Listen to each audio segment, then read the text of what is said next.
Hello learners, welcome back to my YouTube channel. Today in this video I am going to explain you a new chapter of class 7th NCERT Science, that is chapter number 7, Weather, Climate and Adaptation of Animals to Climate. In this video I am explain you each line of this chapter, so let's get started. Do you remember that the things you were asked to pack when you are heading for the hill station? क्या आपको याद है कि जब भी हम लोग hill station घूमने के लिए जाते थे, आप जब भी हिल स्टेशन घूमने के लिए जाते थे तो आपसे पूछा जाता था कि क्या क्या आपको पैक करना है, मतलब क्या क्या पैकिंग करके आपको ले जाना है जो आप हिल स्टेशन जा रहे होते हैं. When the sky is cloudy, your parents insist that you carry an umbrella. और जब भी मौसम क्लाउडी होता है, मतलब जब भी आसमान में बादल होते हैं तो आपके पेरेंट्स आपको इंसिस्ट करते हैं, मतलब आपको सलाह करते हैं कि आप अम्ब्रेला को कैरी करिए अपने साथ. मतलब अम्ब्रेला मतलब छाता को अपने साथ लेकर जाइए आप जब भी मौसम कैसा होता है, क्लाउडी होता है. ठीक है, जब आसमान में बादल होते हैं. Have you heard elder in your family discuss the weather before planning the family function? और क्या आपने कभी देखा है कि आपके जो एल्डर्स होते हैं, जो आपके घर में जो बड़े लोग होते हैं, वो कोई भी फैमिली फंक्शन को करने से पहले मौसम के बारे में डिस्कस करते हैं कि मौसम कैसा रहने वाला है, मतलब वेदर कैसा रहने वाला है, जो कि हमारे जो फैमिली फंक्शन है उसको किस प्रकार इफेक्ट करने वाला है. ठीक है. You must have also hear the expert discussing the weather before the starting of a game. और आपने ये भी सुना होगा कि जब भी कोई गेम स्टार्ट होने वाला होता है, क्रिकेट मैच या फुटबॉल या कोई भी गेम जब स्टार्ट होने वाला होता है तो एक्सपर्ट्स किसके वेदर के बारे में डिस्कस कर रहे होते हैं. ऐसा क्यों करते हैं?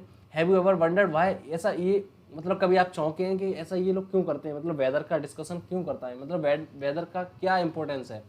तो the weather may have a profound effect on the game. क्या हो सकता है कि जो वेदर है या मौसम है, मौसम का एक इफेक्ट हो सकता है गेम के ऊपर. प्रीफाउंड इफेक्ट मतलब एक अपना असर छोड़ सकता है वेदर, मौसम गेम के ऊपर. It has a profound effect on our lifes. और हमारी ज़िंदगी पर भी वेदर का बहुत ही बड़ा इफेक्ट है. हम अपने कोई भी डिसीजंस लेते हैं तो वेदर के अनुसार ही लेते हैं, मतलब आज का मौसम जिस तरीके का होने वाला है हम लोग उसी प्रकार अपने प्लान्स बनाते हैं. Many of daily activities are planned on the based on the weather predicted for the day. वही बात है कि मतलब हम लोग अपने बहुत सारे प्लान्स वेदर को देखकर बनाते हैं, मतलब वेदर को प्रिडिक्ट करके बनाते हैं कि आज का मौसम अगर बहुत अच्छा होगा तो हम लोग ये काम करेंगे, अगर मौसम अच्छा नहीं होगा तो हम लोग ये काम करेंगे. तो हम लोग अपने बहुत सारे एक्टिविटीज़ को इस तरीके से प्लान करते हैं कि वेदर के इफेक्ट हमारी एक्टिविटीज़ पर ना पड़े, ज़्यादा कोई खास इफेक्ट ना आए. There are daily reports of weather on television and radio and in newspaper. और हम लोग देखते हैं कि न्यूज़पेपर में, टेलीविज़न में और रेडियो में डेली की रिपोर्ट्स आती हैं वेदर की, मौसम की डेली रिपोर्ट्स आती हैं कि आज मौसम कैसा रहा और आज अगले दिन मौसम कैसा होने वाला है. But do you know why weather is really? But हम लोग क्या जानते हैं कि वेदर सचमुच में वेदर क्या होता है, मतलब मौसम क्या है, ये क्यों किस तरीके से इफेक्ट कर रहा है, और मतलब सच में वेदर ऐसा क्या चीज़ है जो इतनी सारी चीज़ों को इफेक्ट कर रहा है.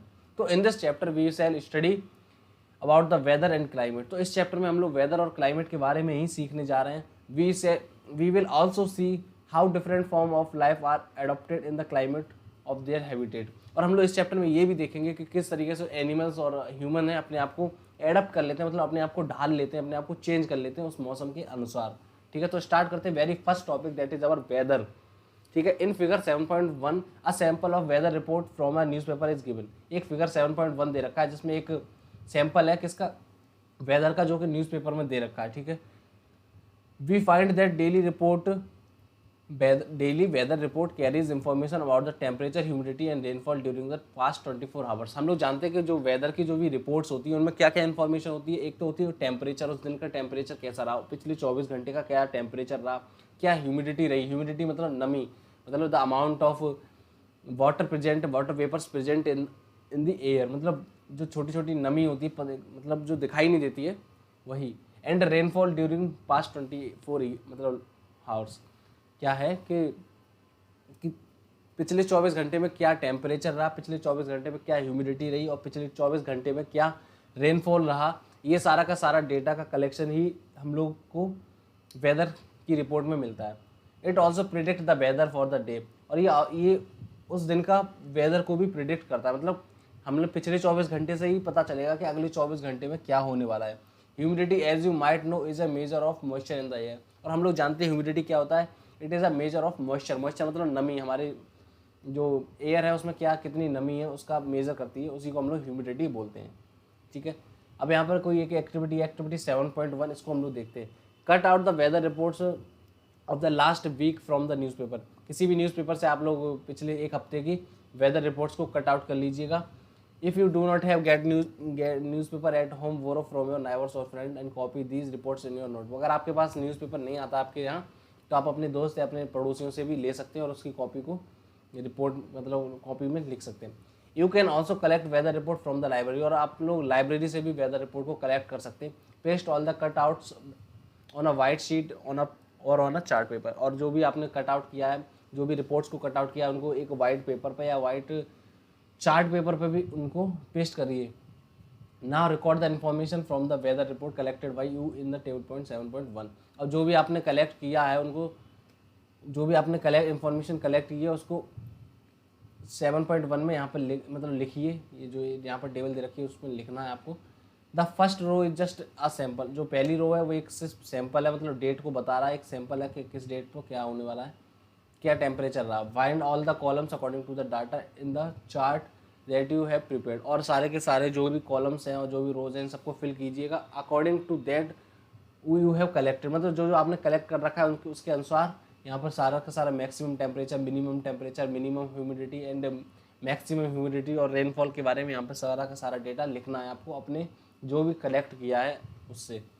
ठीक है, यहाँ पर दे रखा है कि rainfall is a measure by an instrument called rain gauge. जो रेनफॉल मतलब बारिश होती है, रेन गेज नाम की एक इंस्ट्रूमेंट होता है, उससे नापी जाती है। It is basically a measuring cylinder with a funnel top on the collect rain water, और ये एक सिलेंड्रिकल शेप की होती है जिसमें एक फनल लगी होती है टॉप पर, मतलब एक कुप्पी सी लगी होती है टॉप पर, जिसमें रेन वाटर को कलेक्ट किया जाता है और इसी से रेनफॉल की मेजरमेंट किया जाता है। ठीक है, अब हम लोग बढ़ते हैं अपनी वापस वही एक्टिविटी पे। तो do all the 7 days have the same maximum and minimum temperature. तो क्या मतलब सारे के सारे जितने भी 7 दिन हम लोगों को दे रखे थे, क्या सब में मैक्सिमम और मिनिमम टेम्परेचर सेम था? ह्यूमिडिटी और रेनफॉल भी क्या सेम थी, मैक्सिमम और minimum? The maximum and minimum temperature recorded may और may not be same for the days. क्या होता है कि जो मैक्सिमम और मिनिमम रिपोर्ट जो हम लोगों को टेम्परेचर मिला है वो ज़रूरी नहीं है कि सेम हो, मतलब जो आज है वही कल हो, मतलब हर दिन सेम नहीं हो सकती है। However all the parameters are not same on that 2 days, और बल्कि सारे के सारे पैरामीटर भी जरूरी नहीं है कि सेम ही हो 2 दिनों के लिए, मतलब ये चेंज होता रहता है। ओवर अ वीक देयर में कंसिडरेबल वेरिएशन, और एक हफ्ते के बाद यहाँ पर मतलब वेरिएशन होता ही रहता है, चेंजमेंट आता ही रहता है, कंसिडरेबल वेरिएशन आपको देखने को मिलेगा यहाँ पर हर वीक के बाद। तो the day to day condition of atmosphere at a place with respect to the temperature, humidity and rainfall, wind speed etcetera is called the weather at that place. तो क्या होता है जो डे टू डे कंडीशन, मतलब हर दिन की condition of the atmosphere, मतलब अपने पर्यावरण के हर दिन की कंडीशन किसके रेस्पेक्ट में? टेम्परेचर, ह्यूमिडिटी और रेनफॉल और वाइंड स्पीड एक्सेट्रा, मतलब आपके यहाँ क्या टेम्परेचर है, क्या कितने रेनफॉल हुई है, क्या हवा की स्पीड है, वाइंड स्पीड है, और कितनी ह्यूमिडिटी है, कितनी मौसम में नमी है उस दिन की, या डे टू डे एक्टिविटी, मतलब हर दिन मतलब चेंज होता रहता है ना ये जो वेदर है। तो day to day condition of the temperature और day to day condition of the humidity और day to day condition of rainfall is all called the weather. तो इसी सबको हम लोग क्या कहते हैं? वेदर कहते हैं। मतलब हर दिन की अलग अलग एक्टिविटीज़, मतलब हर दिन की अलग अलग क्या कंडीशन, किसकी? रेनफॉल की, ह्यूमिडिटी की और टेम्परेचर की। तो यही हम लोगों को वेदर कहलाती है। The temperature, humidity and other factors are the elements of the weather. और क्या है? जो टेम्परेचर है, ह्यूमिडिटी है, और टेम्परेचर और ह्यूमिडिटी और रेनफॉल और वाइंड स्पीड, ये सारे के सारे क्या हैं? ये वेदर के एलिमेंट्स हैं। इन्हीं से हम लोगों को वेदर के बारे में पता चलता है। The weather of a place changes day after day, week after week. क्या होता है? जो वेदर होता है किसी भी एक जगह का दिन भर दिन और हफ्ते दर हफ्ते चेंज होता रहता है। That is why we often say today's weather is too humid और the weather is warm last week. तो हम लोग तभी इसीलिए हम लोग कहते हैं कि पिछले हफ्ते बहुत ही ज़्यादा गर्म रहा था मौसम, और इस हफ्ते बहुत ही ज़्यादा ह्यूमिड है, मतलब बहुत ही ज़्यादा नमी है मौसम में। तो the weather is such a complex phenomenon that can vary over very short period of time. और वेदर एक ऐसा एक फेनोमेना है जो बहुत ही छोटे समय के बाद भी चेंज हो सकता है। मतलब अभी बहुत तेज़ धूप निकल रही है, थोड़ी देर बाद ही बादल हो सकते हैं, कोई पता नहीं है, एकदम से बारिश भी हो सकती है, और मौसम में बहुत ही नमी भी आ सकती है, वाइंड की स्पीड बढ़ सकती है, बहुत तेज़ तेज़ हवा चलने लग सकती है, या कुछ भी हो सकता है एक शॉर्ट पीरियड ऑफ टाइम के अंदर। इसीलिए weather is a very complex process, a very complex phenomena कह सकते हैं हम लोग। It can happen sometimes that is a sunny in the morning but suddenly cloud appear from the now. तो तो ऐसा ऐसा हो सकता है कि एकदम से आप सुबह उठे हो, एकदम मौसम एकदम सनी हो, एकदम मस्त हो, बढ़िया सा हो, बट एकदम से suddenly clouds appear from the now. तो क्या होता है, एकदम से बादल आ जाएं, अचानक से बादल आ जाएं and it start raining heavily, और बहुत तेजी बारिश होने लगे। मतलब आपने देखा कि सुबह तो बहुत ही सनी मौसम था, मस्त मौसम था, बढ़िया मौसम था, बट एकदम से क्या हुआ, बादल आ गए और बहुत सारी बारिश होने लगी। और a heavy rain may vanish in the matter of minutes and give you way to bright sunlight. और क्या हो सकता है, एकदम से जो बहुत तेज बारिश हो रही थी वो एकदम से गायब भी हो सकती है, जा सकती है, और एकदम से थोड़ी दो चार मिनट बाद ही आपको फिर से सनशाइन मिल जाए, मतलब फिर से सूरज बहुत तेज आ जाए। You must have had several such experience, और आपको ये सारे के सारे एक्सपीरियंसेस आपको देखने को मिले होंगे जरूर। Try to recall and such experience and share with your friends. अगर आपको कोई ये सारे के सारे एक्सपीरियंसेस देखने को मिले हैं तो आप लोग याद कीजिए और अपने फ्रेंड के साथ शेयर कीजिए। Since weather is not such a complex phenomena it is not easy to predict, क्योंकि वेदर वो एक बहुत ही ज़्यादा कॉम्प्लेक्स फेनोमेना है, बार बार चेंज होता है, मिनट टू मिनट और डे टू डे चेंज होता रहता है। तो इसको मेजर करना बहुत ही ज़्यादा कॉम्प्लेक्स है, अब बहुत ईजी नहीं है ये प्रिडिक्ट करना। Look at the graph given below which shows the maximum temperature recording during 3 August 2006 to 9 August 2006 Shillong, जो कि मेघालय में। ये यहाँ पर एक चार्ट दे रखा है जिसमें कि आपको मैक्सिमम टेम्परेचर रिकॉर्ड करके दिखाया गया है 3 अगस्त से 9 अगस्त तक का। कहाँ का? शिलोंग का। मेघालय में शिलोंग है, वहाँ का टेम्परेचर को दिखाया गया है। कहाँ से? 3 अगस्त से लेकर 9 अगस्त तक के बीच का। ठीक है, तो देखते हैं। As it is clear from the weather report the maximum minimum temperature recorded every day. हम लोग यहाँ से देख सकते हैं कि मैक्सिमम मिनिमम टेम्परेचर को हर दिन रिकॉर्ड किया जाता है। Do you know how this temperature recorded? क्या हम लोग जानते हैं कि ये किस तरीके से इस टेम्परेचर को रिकॉर्ड किया जाता है? तो in chapter number 4 you have learn that there are special thermometer for this purpose. और हमने चैप्टर नंबर 4 में पढ़ा था ये सारे के सारे टेम्परेचर को मेजर करने के लिए स्पेशल थर्मामीटर होता है, it's called the maximum thermometer और मिनिमम थर्मामीटर। और इसी थर्मामीटर को हम लोग मैक्सिमम थर्मामीटर और मिनिमम थर्मामीटर बोलते हैं, जो कि मैक्सिमम टेम्परेचर और मिनिमम टेम्परेचर को मेजर करता है। Can you guess when during the day we have the maximum temperature and when the minimum temperature? क्या आप गैस कर सकते हैं कि जो दिन में सबसे ज़्यादा मैक्सिमम टेम्परेचर कब होता है और सबसे कम यानी कि मिनिमम टेम्परेचर कब होता है? तो the maximum temperature of the day occurs generally in the afternoon. तो जो मैक्सिमम टेम्परेचर होता है जब बहुत ज़्यादा गर्मी होती है वो जनरली आफ्टरनून में ही देखने को मिलता है आपको एक दिन के अंदर। While the minimum temperature occur generally in the early morning. और जब सबसे कम टेम्परेचर हो, मतलब सबसे मिनिमम टेम्परेचर सुबह के टाइम ही देखने को मिलेगा आपको। Can you now understand why the summers feel so miserable in the afternoon comparatively comfortable early in the morning? इसी वजह से हम लोगों को जब सुबह हम लोग उठते हैं तो देखते हैं कि जो गर्मियाँ होती हैं हम लोगों को अच्छी लगती है, मतलब सुबह के टाइम बहुत ही ज़्यादा अच्छा मौसम होता है, ठंडा सा मौसम होता है। बट जो आफ्टरनून जैसे जैसे आफ्टरनून आती जाती है बहुत ही ज़्यादा गर्मी और मैक्सिमम टेम्परेचर को एक्वायर कर लेता है, इसलिए बहुत ही गर्मी लगती है गर्मियों के दिनों में। ठीक है, what about the times of sunshine and sunset? और क्या क्या होता है जब सनशाइन हो रहा हो, सनसेट हो रहा हो, उस टाइम पर क्या होता है? You know that winters it become dark early in the end you do not get much time to play. हम लोगों ने देखा है जब भी सर्दियाँ होती हैं तो बहुत ही जल्दी सूरज ढल जाता है और हम लोगों को ज़्यादा टाइम नहीं मिल पाता खेलने के लिए, मतलब दिन छोटा हो जाता है, एक तरीके से हम लोग कह सकते हैं दिन छोटा हो जाता है। Are this day shorter and winter then the summers? क्योंकि मतलब क्या ये दिन मतलब छोटे हो जाते हैं किसमें? विंटर्स में, देन द समर। तो try to find it by yourself by completing the project given in the end of the chapter. तो इन सारे क्वेश्चन का आपको एक आंसर खुद से फाइंड करना है, क्योंकि इसमें एक प्रोजेक्ट दे रखा है चैप्टर के एंड में, उसी से आपको पता चल जाएगा कि किस तरीके से दिन समर में मतलब बड़े होते हैं और विंटर में छोटे होते हैं। हम लोगों ने वेदर के बारे में समझा। Weather is a condition very complex phenomena that occurs that में चेंज मिनट टू मिनट और डे टू डे और वीक टू वीक, मतलब चेंज होती रहती है, एक ऐसी प्रोसेस है और वेरी कॉम्प्लेक्स प्रोसेस है। और इससे हम और मैक्सिमम और मिनिमम थर्मामीटर के बारे में हमने सीखा, जिससे मैक्सिमम टेम्परेचर और मिनिमम टेम्परेचर को फाइंड किया जा सकता है। और जनरली समर्स में जो मैक्सिमम टेम्परेचर होता है वो दोपहर के टाइम में होता है और मिनिमम टेम्परेचर सुबह के टाइम यानी कि अर्ली मॉर्निंग में देखने को मिलता है। अब हम लोग अपने नए टॉपिक दैट इज क्लाइमेट के बारे में पढ़ेंगे।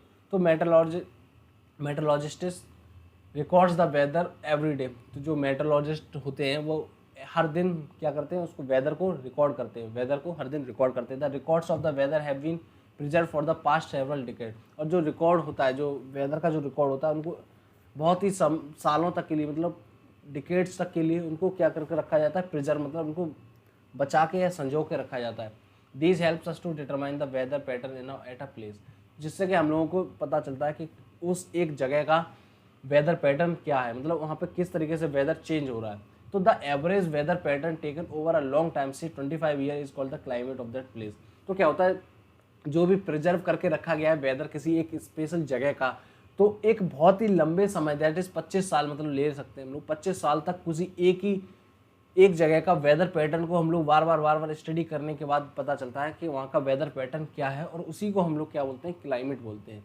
If we find that temperature at that place is high most of the time, then we can say the climate of that place is hot. अगर हम लोगों को लगता है कि किसी एक जगह का टेम्परेचर है वो बहुत ही हाई रहता है, ज़्यादातर हाई रहता है, तो हम लोग उस जगह को हम लोग बोल सकते हैं कि वो जगह हॉट है, मतलब बहुत ही गर्म जगह है। If there is no heavy rainfall on the most of the days in the same place, then we can say that climate is of that place is not hot and wet. और अगर किसी जगह पर बहुत ही ज़्यादा बारिश होती रहती है, उसी जगह पर जहाँ पे बहुत गर्मी थी और उसी जगह पर बहुत ज़्यादा बारिश होती रहती है, तो हम लोग कह सकते हैं कि जो वहाँ का क्लाइमेट है वो हॉट है और वेट है। वेट मतलब वहाँ पे नमी भी रहती है, वेट मतलब जब बारिश हो रही है तो वहाँ पर मतलब गीला भी है, और हॉट तो है ही क्योंकि वहाँ पर गर्मियाँ बहुत पड़ रही हैं। In table 7.2 and 7.3 we have given the climate condition at 2 places of India. यहाँ 7.2 और 7.3 में 2 जगह की क्लाइमेट कंडीशंस को दे रखा है। The mean temperature for the given month is found in 2 steps. जो मीन टेम्परेचर है किसी भी जगह का वो 2 स्टेप से फाइंड किया जाता है। First we find the average of the temperature recording during the month. पहला है कि हम लोग टेम्परेचर का एवरेज को फाइंड करें किसी एक मंथ में, मतलब उस मंथ में टेम्परेचर के उस मंथ में टेम्परेचर कितने बार चेंज हुआ है उसका एवरेज को फाइंड करें। Second, we calculate the average of such averages temperature over many years. और बहुत सारे सालों का एक एवरेज को मेजर करें। मतलब दूसरा स्टेप ये है, पहला स्टेप ये है कि हर महीने का टेम्परेचर को मेजर करें और उसका एवरेज लें। और दूसरा है कि जो हम लोगों को एवरेज मिला है उसका भी एवरेज लें एक बहुत ही ज़्यादा लंबी over a period of time के बाद। ठीक है, that gives us a mean temperature, जो कि हम लोगों को टेम्परेचर का एवरेज देगा। The 2 places are Srinagar and Jammu Kashmir and Thiruvananthapuram in Kerala. Jammu Kashmir है जो श्रीनगर है जम्मू कश्मीर में है, और तिरुवनंतपुरम केरला के अंदर है। तो इनके दोनों के टेम्परेचर के बारे में हमें बताया गया है। यहाँ पे मीन टेम्परेचर को बताया गया, डेली का मिनिमम टेम्परेचर का मीन यहाँ पर दे रखा है, डेली का मैक्सिमम टेम्परेचर यहाँ दे रखा है। इन दोनों का मीन निकालेंगे, इन दोनों का भी यहाँ पर मीन निकालेंगे। फिर जो भी मीन आएगा उसका भी बहुत सारी ईयर्स का मीन निकालेंगे, जिससे हम लोगों को क्लाइमेट के बारे में पता चलेगा। By looking at table 7.2 7.3 we can easily see the difference in the climate of Jammu Kashmir and the Kerala. और हम लोग 7.2 और 7.3 की टेबल से पता कर सकते हैं, आराम से पता कर सकते हैं कि जम्मू एंड कश्मीर और केरल का क्लाइमेट क्या रहने वाला है। We can see that Kerala is very hot and wet comparison to Jammu and Kashmir. हम लोग ये देख सकते हैं ऊपर ग्राफ से कि केरला हॉट है और वेट है, देन जम्मू एंड कश्मीर से बहुत ही ज़्यादा गर्म है और बारिश होने वाला ज़्यादा बारिश होने वाला जगह है। Which has moderately hot and wet climate for the part of the year. क्योंकि जम्मू एंड कश्मीर में मॉडरेटली हॉट मतलब ज़्यादा गर्म नहीं होता है और वेट भी नहीं होता है, climate part of the year. ठीक है, similar data of the western region of India, for example Rajasthan will show the temperature higher during the most part of the year. ऐसे ही कुछ डाटाज और हैं हमारे पास वेस्टर्न रीजन के, जैसे कि एग्जाम्पल के लिए राजस्थान है। Rajasthan shows that the temperature higher most part of the year, क्योंकि राजस्थान में सबसे ज़्यादा गर्मी पड़ती है, सबसे ज़्यादा टेम्परेचर गर्म ही रहता है, मतलब पूरी साल के अंदर सबसे ज़्यादा टेम्परेचर गर्म ही रहता है। But during winter it last only a few months. पर सर्दियों में क्या होता है, यहाँ पर सर्दियाँ कुछ ही टाइम के लिए रहती हैं, कुछ ही महीनों के लिए आती हैं, मतलब कुछ समय के लिए ही सर्दियाँ रहती हैं। द टेम्परेचर क्वाइट लो, और टेम्परेचर भी कुछ ही कम होता है, ज़्यादा टेम्परेचर कम नहीं होता है। This region receives a very little rainfall, और यहाँ पर राजस्थान के अंदर बहुत ही कम बारिश होती है। This is a typical desert climate, और इसी वजह से हम लोग यहाँ पर इसको डेजर्ट बोलते हैं, मतलब रेगिस्तान बोलते हैं, क्योंकि यहाँ बारिश कम होती है और यहाँ का रेगिस्तान का ही क्लाइमेट है। It is hot and dry, बहुत ही ज़्यादा हॉट है और ड्राई है, सूखापन है, और हॉट तो है ही क्योंकि बहुत ही ज़्यादा गर्मी पड़ती है यहाँ पर। The north eastern receives a rain a major part of the year, but जो नॉर्थन स्टेट्स हैं वहाँ पर क्या होता है, बहुत ही ज़्यादा मूसलाधार बारिश होती है, मतलब बहुत अच्छी मात्रा में बारिश होती है। Therefore we can say that the climate is north is best, और इसी वजह से हम लोग कह सकते हैं कि जो नॉर्थ का क्लाइमेट है वो वेट है, मतलब आराम से जब वहाँ पर बारिश हो रही है, वेट मतलब गीला, तो वहाँ का जो क्लाइमेट है वो वेट है, इसलिए हम लोग कह सकते। तो हम लोगों ने यहाँ देखा कि वेदर और क्लाइमेट के बीच में क्या क्या डिफरेंस होता है, वेदर क्या होता है और क्लाइमेट क्या होता है। अब हम लोग एडप्शन के बारे में सीखेंगे कि क्लाइमेट एंड एडप्शन, कि जिस तरीके से क्लाइमेट चेंज होता है तो फिर वहाँ के जो एनिमल्स होते हैं वो अपना एडप्शन किस तरीके से करते हैं, मतलब वो अपने आप को किस तरीके से उसमें ढाल पाते हैं। ठीक है, तो climate has a profound effect on living organism. हम लोग जानते हैं कि जो क्लाइमेट होता है उसका बहुत ही ज़्यादा इफेक्ट पड़ता है किसके ऊपर, लिविंग ऑर्गेनिज्म के ऊपर। Animals are adapted to survive in the condition in which they live. Animals को भी क्या अपने आप को एडेप्ट करना पड़ता है कि उसी कंडीशन में सर्वाइव कर पाएँ, कि वो अपने आप को जिंदा रख पाएँ। Animals living in a very cold and hot climate must possess special features to protect themselves against the extreme cold और हीट। और एनिमल्स के पास कुछ ऐसे स्पेशल फीचर्स होने चाहिए जो वो अपने आप को बहुत ही ज़्यादा एक्सट्रीम हीट और एक्सट्रीम कोल्ड से अपने आप को बचा पाए, मतलब बहुत ज़्यादा अगर ठंड पड़ रही है तो अपने आप को वो बचा पाए, और बहुत ज़्यादा गर्मी पड़ रही है तो अपने आप को बचा पाए। कुछ ऐसे स्पेशल फीचर्स होने चाहिए उन एनिमल्स के पास।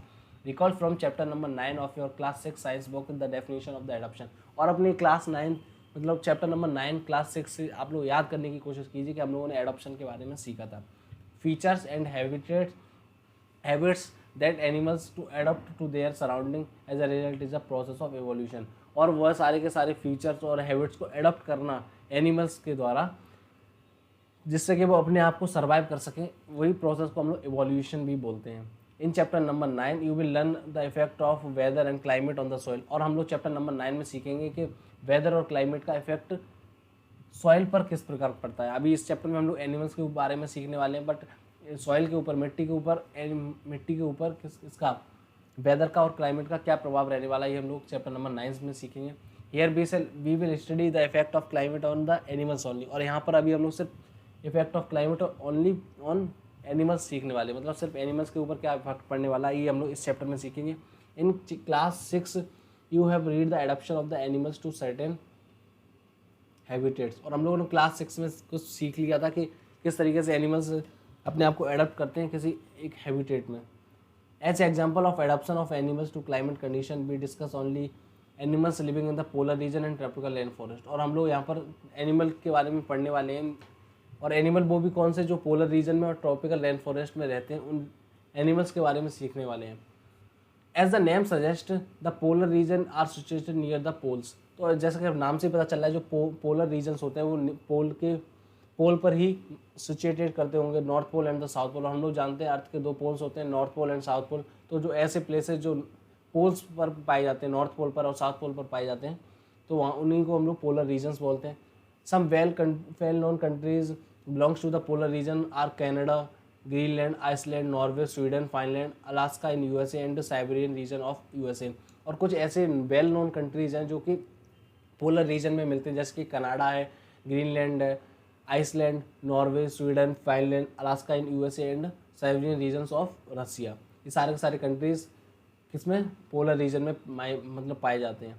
Example of some countries where the tropical rain forest found India, Malaysia, Indonesia, Brazil, Republic of Congo, Kenya, Uganda and Nigeria. और कुछ ऐसे कंट्रीज़ भी हैं जहाँ पर ट्रॉपिकल रेन फॉरेस्ट पाए जाते हैं, मतलब यहाँ पर फॉरेस्ट होते हैं। तो ये ऐसे कंट्रीज़ हैं जैसे कि इंडिया, मलेशिया, कनाडा तो पोलर रीजन में आता है, Indonesia, Brazil, Republic of Congo, Kenya, Uganda and Nigeria, ये सारे के सारे ट्रॉपिकल रेन फॉरेस्ट में पाए जाते हैं, ऐसे कंट्रीज़ हैं। ठीक है, हमारे पास एक एक्टिविटी दे रखी है, take and outline map of the world, mark the polar region in blue, similarly mark the polar region tropical region in red.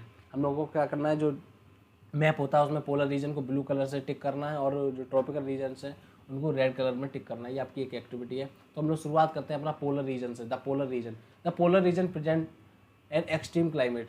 जो पोलर रीजन होता है उसके पास बहुत ही ज़्यादा भयंकर क्लाइमेट होता है। These regions are covered with snow and it is very cold for the most part of the year.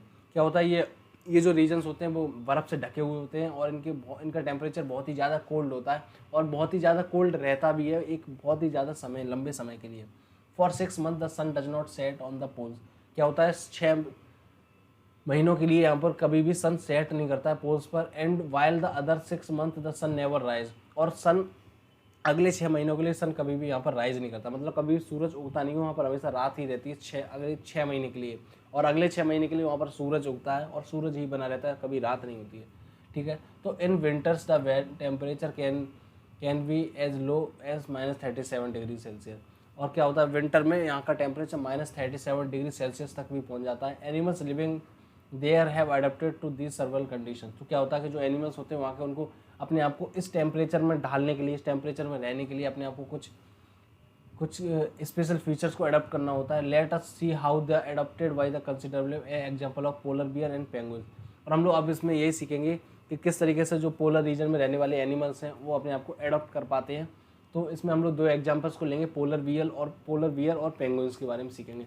मतलब पोलर बियर और पेंगुइन्स ऐसे 2 एनिमल्स हैं जो पोलर रीजन में रहते हैं और अपने आप को अडॉप्ट कर पाते हैं, वहाँ के टेम्परेचर के अनुसार अपने आप को रह पाते हैं। तो polar bears have a white fur. Polar bear के पास अपने वाइट फर होते हैं, मतलब वाइट कलर के फर होते हैं, जिससे कि so that they are not easily visible in the snowy white background. क्योंकि बर्फ़ ठंडी कलर की होती है, स्नो जो होती है वो बहुत मतलब वाइट कलर की होती है, और पोलर बियर्स होते हैं उनके जो फर होते हैं वो भी वाइट कलर के होते हैं। इसी वजह से ये लोग आसानी से दिख नहीं पाते हैं, क्योंकि पीछे का जो बैकग्राउंड है वो भी वाइट है और इनका कलर भी वाइट है, तो इसलिए वजह से ये दिखते नहीं हैं, मतलब आसानी से दिख नहीं पाते हैं। It protects them from the predators. और इसी वजह से ये अपने आप को किससे, जो शिकारी करने आते हैं उनसे अपने आप को बचा पाते हैं। It also helps them to catching their prey. और ये इनको अपना निवाला या अपना शिकार ढूंढने में भी मदद करता है, इनका ऐसा कलर और इनका ऐसा fur. To protect them from extreme cold they have two thick layer of fur. और अपने आप को इतना ठंडा मौसम से बचाने के लिए कि इनके पास 2 लेयर होती हैं, किसकी, फर की बहुत 2 लेयर होती हैं, जिससे ये अपने आप को एक्सट्रीम ठंड से बचा पाते हैं, एक्सट्रीम कोल्ड से अपने आप को बचा पाते हैं। They also have a layer of fat under their skin. और इनके पास एक फैट होता है, मतलब इनकी स्किन के अंदर फैट होता है। In fact they are also well insulated that they have to move slowly and rest often avoid getting overheated। और इनके पास वेल इंसुलेटेड होते हैं, जिससे कि ये धीरे धीरे मूव कर पाते हैं एंड ओवर हीटिंग को भी अवॉइड कर देते हैं। ठीक है। Physical activities on warm days necessitate cooling, so polar bear does not go for swimming. और क्या होता है जब गर्म दिन आ जाते हैं, जब वार्म डेज होते हैं तो ये अपने आप को ठंडा रखने के लिए क्या करते हैं, स्विमिंग भी करते हैं polar bear. It is a good swimmer. और ये बहुत ही अच्छे स्विमर भी होते हैं। Its paws are wide and large. इनके जो पैर होते हैं वो बहुत ही वाइड होते हैं और लार्ज मतलब लंबे लंबे होते हैं। Which helps it not to only to swim well but also walk with ease in the snow. ये जो लंबे लंबे इनके जो पैर होते हैं, चौड़े और लंबे पैर होते हैं, ये ना कि इनको सिर्फ स्विमिंग में हेल्प करते हैं बल्कि उस बर्फ़ में चलने में भी इनकी हेल्प करते हैं, जिससे ये बर्फ़ में अच्छे से चल पाते हैं, स्नो में अच्छे से चल पाते हैं। While swimming under water it can close it's nostrils and can remain under water for a long duration. और जब स्विमिंग के टाइम जब ये पानी के अंदर होते हैं तो ये अपने नॉस्ट्रल्स को भी बंद कर लेते हैं, मतलब जो नाक होती है उसको भी बंद कर लेते हैं और अपने आप को पानी के अंदर बहुत लंबे समय तक के लिए भी अंदर रख सकते हैं। It has a strong sense of smell. और इनके पास स्मेल करने का बहुत ही ज़्यादा स्ट्रॉन्ग सेंस होता है, ये बहुत ही जल्दी सेंस मतलब स्मेल कर पाते हैं। So that it can catch its pray for food, जिससे कि अपने खाने को बहुत ही आसानी से बहुत ही जल्दी कैच कर लेते हैं। We can understand the adoption of polar bear with the help of the flow chart in the given figure 7.3। और हम लोग इस चार्ट से सीखेंगे कि पोलर बियर अपने आप को कैसे अडॉप्ट कर पाता है। तो देखिए the white fur is not easy visible in the snow white background. हम लोग यहाँ पे पोलर बियर का जो डायग्राम दे रखा है, इसमें देखिए जो वाइट कलर के उसके फर है और बैकग्राउंड में जो कलर है स्नो का वो भी वाइट है, जिसकी वजह से ये आसानी से नहीं दिख पाता है। तो इसका ये फ़ायदा है, its predator and prey are unable to see it, जिससे कि इसके जो शिकारी है और इसका जो शिकार है वो दोनों ही इसको नहीं देख पाते हैं और नहीं जान पाते हैं कि यहाँ पर कोई एक पोलर बियर भी है, क्योंकि सेम बैकग्राउंड होने की वजह से। दूसरा, it has a strong sense of smell, क्योंकि इसका बहुत ही स्ट्रॉन्ग सेंस होता है, स्मेल बहुत आसानी से कर लेता है, बहुत ही अच्छी तरीके से स्मेल कर लेता है। तो ये it helps to bear to locate and catch its prey, जो कि इसको अपना खाना को कैच करने के लिए बहुत ही ज़्यादा इम्पोर्टेंट है या फिर इसको हेल्प करता है। It has a long curved and sharp pause. इसके बहुत ही लंबे लंबे पैर और कर्व शेप के पैर होते हैं, जो कि these helps it to keep on मतलब कीप वॉक ऑन आइस, जो कि इसको आइस पे मतलब बर्फ़ पे चलने में मदद करते हैं। It has a layer of fat under its skin. इसके पास फैट होता है इसकी स्किन के अंदर, जो किससे मदद करते हैं, the fat insulated its body from the cold and keep it warm, जो कि इसकी बॉडी को वार्म करने में हेल्प करता है और जो सर्दी होती है उसको नहीं लगने देता है। It has a two thick layer of fur. इसके पास 2 लेयर होती हैं फर की, these keep it warmer in cold weather, जो कि इसको गर्म करने में मदद करती हैं कोल्ड वेदर में। यही सब हम लोगों ने यहाँ पे भी सीखा था, वही इसको एक फिगर में बना के दिखाया गया, तो आपको समझ में आ गया होगा। Another well known animal living in the polar region is penguin। और एक दूसरा एनिमल जो पोलर रीजन में रहता है वो है penguin. It is also white and merge well it is also white and merges with the white background. और ये भी वाइट कलर का होता है, जो कि अपने आप को मर्ज कर लेता है वाइट बैकग्राउंड में। It also has a thick skin and a lot of fat to protect them from cold. इसके पास भी एक थिक मतलब मोटी सी स्किन होती है और बहुत सारा फैट होता है, जो कि अपने आप को ठंडे से बचाने के लिए मददगार साबित होता है। You may have seen pictures of penguin in the huddled together. हम लोगों ने बहुत सारी पिक्चर्स देखी होगी जिसमें जो दो पेंगुइन्स होते हैं वो अपने आप को हडल करके रखते हैं, मतलब अपने आप को क्या मतलब एक तरीके से कह सकते हैं गले मिला के या फिर पास पास रहते हैं, चिपक के रहते हैं।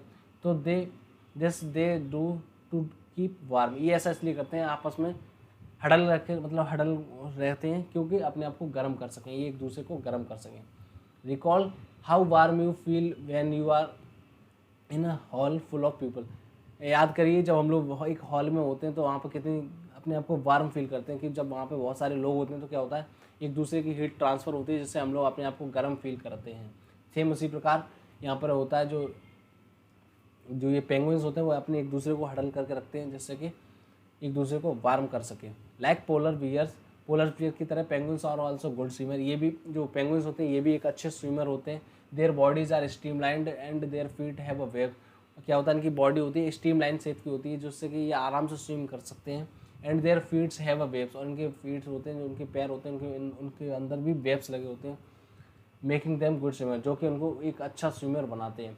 And other animal living in the polar region are many of the fishes, musk, oxen, reindeers, foxes, seals, whales and birds. और बहुत सारे एक ऐसे एनिमल्स भी हैं जो पोलर रीजन में रहते हैं, जैसे कि ऑक्सन है, रेंडियर्स है, फॉक्सेस है, सील्स है, वेल एंड बर्ड्स है। It is to be noted that wild fish can remain under the cold water for a long. क्या होता है, जो फिश होती है एक लंबे समय तक के लिए कोल्ड वाटर में रह सकती है। Bird must remain warm to survive. But जो चिड़ियाँ होती हैं, जो बर्ड्स होती हैं, उनको गर्म रहना चाहिए, मतलब गर्म ही रहनी चाहिए जिससे वो सर्वाइव कर सकें। They migrate to warmer region when winter sets in. जब भी विंटर आती हैं तो जो चिड़ियाँ होती हैं वो अपने आप को माइग्रेट एक जगह से दूसरी जगह चली जाती हैं। किस जगह चली जाती हैं, ठंडी जगह से गर्म जगह पर चली जाती हैं जब भी विंटर आने वाला होता है, विंटर आ चुका होता है। कहाँ पर, पोलर रीजन्स में। They must come back after the winter is over. और जब भी विंटर खत्म हो जाता है तो वो वापस अपनी जगह पर आ जाती हैं चिड़ियाँ। ठीक है, जो बर्ड्स होती हैं वो माइग्रेट कर जाती हैं जब विंटर आता है, और जब विंटर चला जाता है तो वो वापस अपनी जगह पर आ जाती हैं वापस।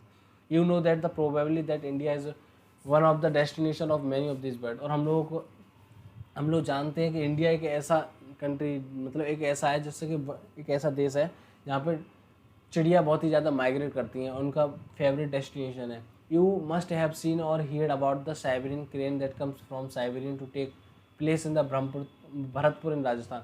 आपने ये भी सुना होगा कि जो साइबेरियन क्रेन होती है, जो साइबेरिया से आती है और हमारे जो भरतपुर राजस्थान है वहाँ पर अपने आप को माइग्रेट कर लेती है, वहाँ पर आकर रहने लगती है जब Siberian crane. And Sultanpur in Haryana, और सुल्तानपुर हरियाणा में भी रहने लगती है। And some other wetland of north east and some other parts of the India. और कुछ अलग अलग पार्ट्स में भी आ जाते हैं जो साइबेरियन क्रेन होती है, साइबेरिया से माइग्रेट होकर हमारे इंडिया में आ जाती है।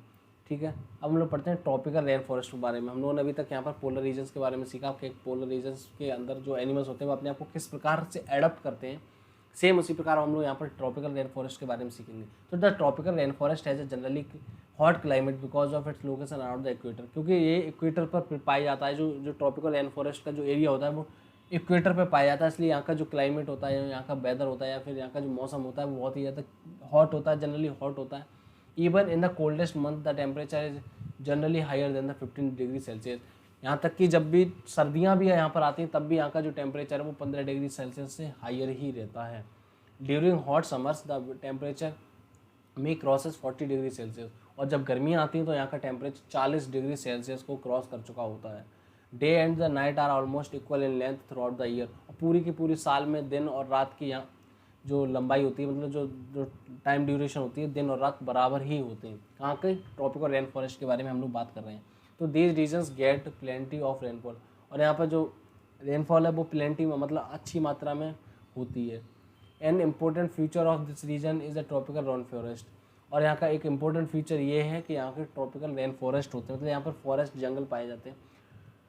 Tropical rain forest are found in western Ghats of Assam in India, south east Asia. जो ट्रॉपिकल रेन फॉरेस्ट होते हैं वो असम में पाए जाते हैं, इंडिया में असम में पाए जाते हैं, साउथ ईस्ट एशिया में पाए जाते हैं, central America and central Africa में पाए जाते हैं tropical rain forest. Because of continuous warm and rain, क्योंकि यहाँ पर कंटिन्यूस गर्मी रहती है और रेन रहती है। This region supports a wide variety of plants and animals, इसलिए ये रीजन बहुत ही ज़्यादा मात्रा में जो प्लांट्स हैं और एनिमल्स हैं उनको सपोर्ट करता है। ठीक है। The major types of animals living in the rain forest are monkey, apes, gorillas, tiger, elephant, leopards, lizard, snake, bird and snake. तो यहाँ पर बहुत ही डिफरेंट मतलब मेजर टाइप्स के यहाँ पर एनिमल्स मिलते हैं आपको, जैसे कि एप्स है, गोरिल्लाज है, टाइगर्स है, एनिमल्स है, लियोपोड है, लिजार्ड है, स्नैक है, बर्ड है एंड इंसेक्ट। ये सारे के सारे अलग अलग डिफरेंट प्रजाति के एनिमल्स यहाँ पर पाए जाते हैं किसमें, ट्रॉपिकल रेन फॉरेस्ट में।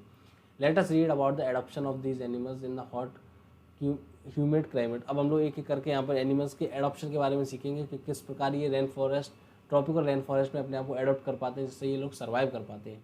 These climate condition in the rainforest are highly suitable for supporting an enormous number of variety of animal, क्योंकि यहाँ की क्लाइमेट जो कंडीशन है वो बहुत ही ज़्यादा सूटेबल होती है किस एनिमल्स को सपोर्ट करने के लिए। मतलब यहाँ पर एनिमल्स आराम से बिना किसी प्रॉब्लम के यहाँ पर रह सकते हैं, क्योंकि यहाँ की क्लाइमेट कंडीशन इस तरीके से होती है।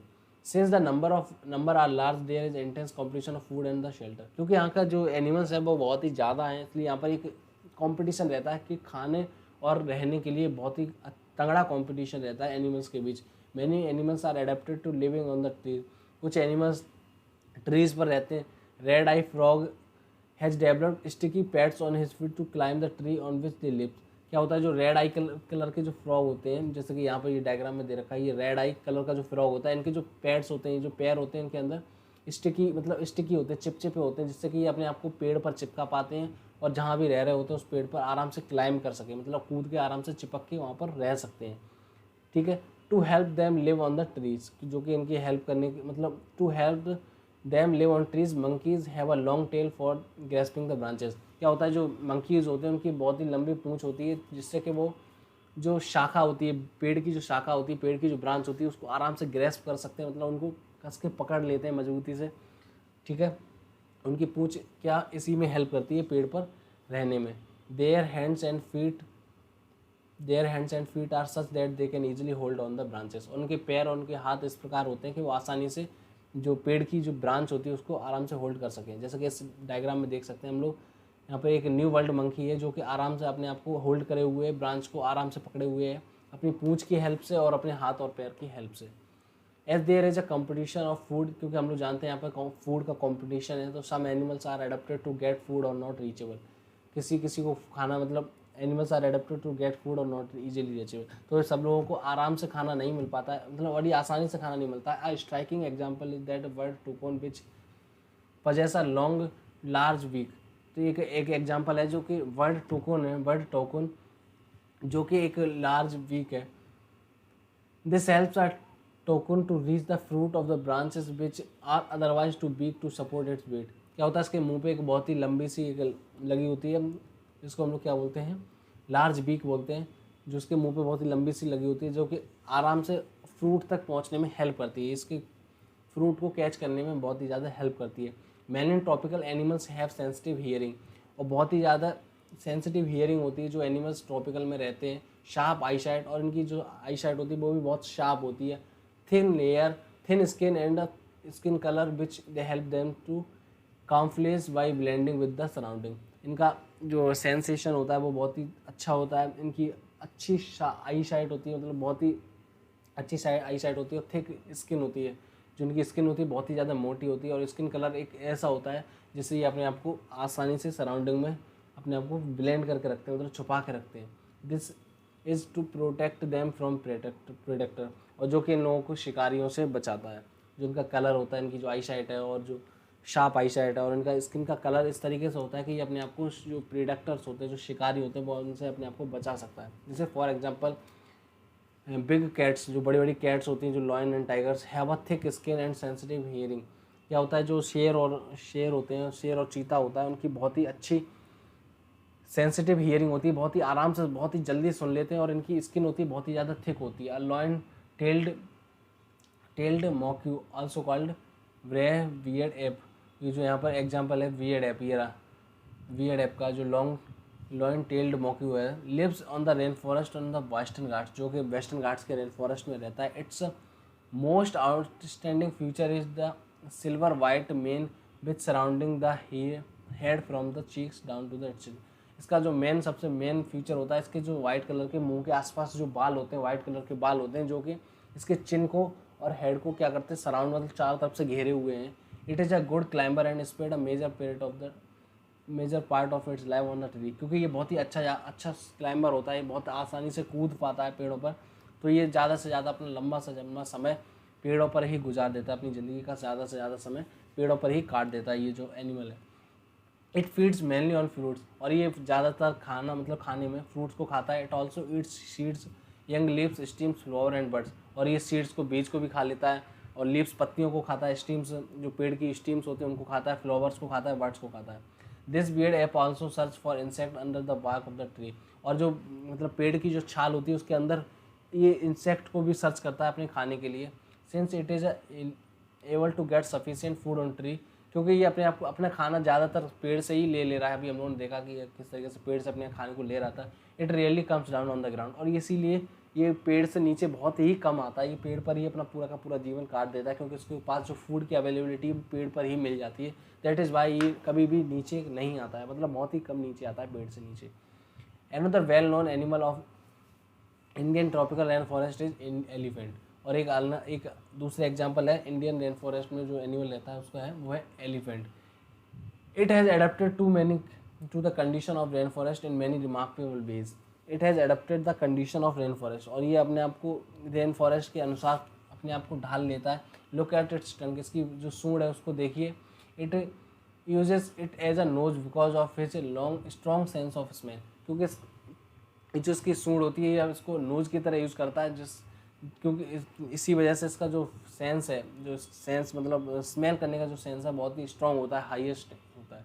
The trunk is also used by it for picking the food, और इसके जो ट्रंक होती है उसको ये अपने खाने को पिक करने के लिए भी यूज़ करता है। आप लोगों ने देखा होगा जो एनिमल्स होते हैं वो अपने खाने को या गन्ने को अपनी सूंड से ही पिक करते हैं। Moreover its tusk are modified teeth, और लेकिन जो टस्क है ये मॉडिफाइड टीथ है, मतलब ये जब टीथ बहुत बड़े हो जाते हैं तो उसको हम लोग टस्क बोलते हैं।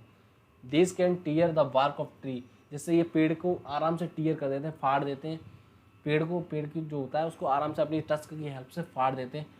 That elephant loves to eat, जो कि मतलब एलिफेंट्स होते हैं वो उन पेड़ को फाड़ के खाना पसंद करते हैं। So the elephants is able to handle the competition of the food rather well, तो इसी वजह से जो एलिफेंट्स होते हैं वो अपने खाने के कॉम्पिटिशन को आराम से अपने आप को हैंडल कर पाते हैं। Large ears of the elephants help it to hear even of very soft sound, और जिनके जो बड़े बड़े जो कान होते हैं वो इनको बहुत ही जल्दी सुनने में हेल्प करते हैं। जब इनके बहुत बड़े बड़े कान हैं हाथी के, तो ये अपने आप को मतलब बहुत ही आसानी से सुन लेंगे जंगल में क्या क्या एक्टिविटीज़ हो रही हैं।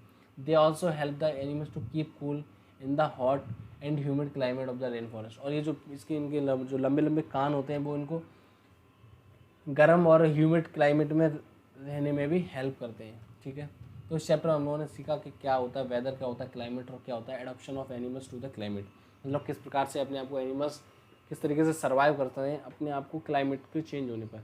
तो what do you have learn in this chapter, तो हम लोगों ने इस चैप्टर में क्या क्या सीखा। The day to day condition of the atmosphere at a place with respect to the temperature, humidity, rainfall, wind speed etcetera is called the weather of that place. तो जो डे टू डे चेंज होने वाली activities हैं मौसम के अनुसार, मतलब जैसे कि ह्यूमिडिटी है, टेम्परेचर है, रेनफॉल है, वाइंड स्पीड है, तो इसको हम लोग वेदर बोलते हैं। The weather is generally not the same on the 2 days and after week. क्या होता है कि वेदर जरूरी नहीं है कि 2 दिन और 2 दिन तक सेम ही रहने वाला हो, और ज़रूरी भी नहीं है कि मतलब कोई हो ही नहीं सकता ऐसा कि वीक के बाद टेम्परेचर सेम मतलब वेदर सेम ही रहे। The maximum temperature of the day occurs generally in the afternoon, जो मैक्सिमम टेम्परेचर होता है जनरली आफ्टरनून में देखने को मिलता है। And the minimum temperature occur in the early morning, और जो मिनिमम टेम्परेचर होता है वो दिन का अर्ली मॉर्निंग में देखने को मिलता है। The times of sunshine and sunrise also changes during the year, और जो टाइम होता है सनसेट का और सनराइज का वो भी चेंज होता रहता है ईयर के मतलब साल के अंदर। All the changes the weather are driven by the sun, और ये सारे के सारे चेंजेस जो वेदर में हो रहे हैं वो सब के सब सन की वजह से हो रहे हैं, सूरज की वजह से हो रहे हैं, सूरज की रोशनी की वजह से हो रहे हैं। The average pattern takes over a long the average weather pattern take over a long time से 25 years is called the climate. और जब भी कोई वेदर का पैटर्न एक लंबे समय तक रिकॉर्ड किया जाए तो उसको हम लोग क्लाइमेट बोलते हैं। The tropical and polar regions are two regions on the earth which have a severe climate condition. Tropical rain forest और पोलर रीजन एक ऐसे दो रीजन हैं अर्थ पर जहाँ पे सेवरल मतलब सर्वर क्लाइमेट कंडीशन में रहती हैं, हमेशा क्लाइमेट कंडीशन चेंज होती रहती है, मतलब चेंज कम होती है। Animals are adapted to the condition in which they live. और एनिमल्स क्या करते हैं, अपने आप को एडॉप्ट कर लेते हैं, उस तरीके से सर्वाइव कर लेते हैं, उसी कंडीशन में रहने के लिए अपने आप को ढाल लेते हैं। The polar region are very cold throughout the year. जो पोलर रीजन्स होते हैं बहुत ही ज़्यादा ठंडे होते हैं पूरी की पूरी साल। The sun does not set for the 6 month.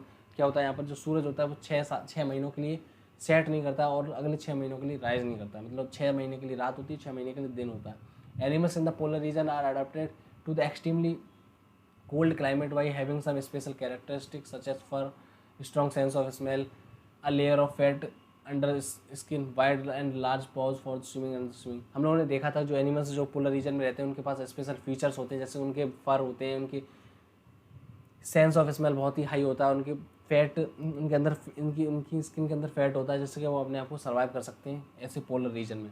Migration is the another mean of escape harsh cold condition. और माइग्रेशन भी एक ऐसी प्रोसेस है जिसमें एनिमल्स एक जगह से दूसरी जगह तक जाते हैं अपने आप को सर्वाइव करने के लिए। Because of the hospitable climate condition a huge population of the plant and animals were found in the tropical rain forest. क्योंकि क्लाइमेटिक कंडीशन चेंज होने की वजह से जो सबसे ज़्यादा पॉपुलेशन प्लांट की और एनिमल्स की वो किसमें, ट्रॉपिकल रेन फॉरेस्ट में पाई जाती है। और इसी वजह से यहाँ का जो कॉम्पिटिशन है खाने का, that is by animals and tropical rain forest are such that they can eat different kind of food to overcome the competition of the food and the shelter. इसी वजह से जो ट्रॉपिकल रेन फॉरेस्ट में रहने वाले animals हैं वो कुछ भी खाना खाते हैं जिससे कि जो खाने का और शेल्टर का जो कंपटीशन है वो कम कर सके, मतलब कम हो कंपटीशन और इससे अपने आप को बाहर निकाल सकें, कंपटीशन से बाहर निकल सकें और अपने आप को सर्वाइव कर सकें।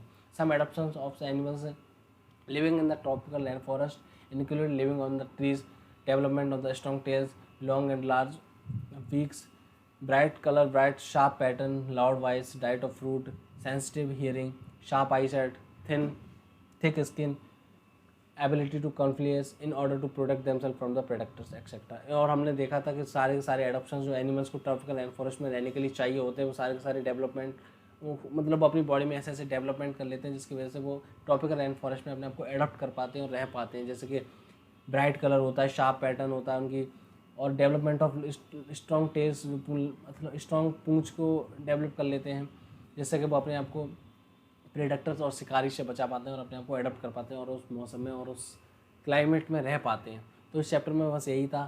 Thank you.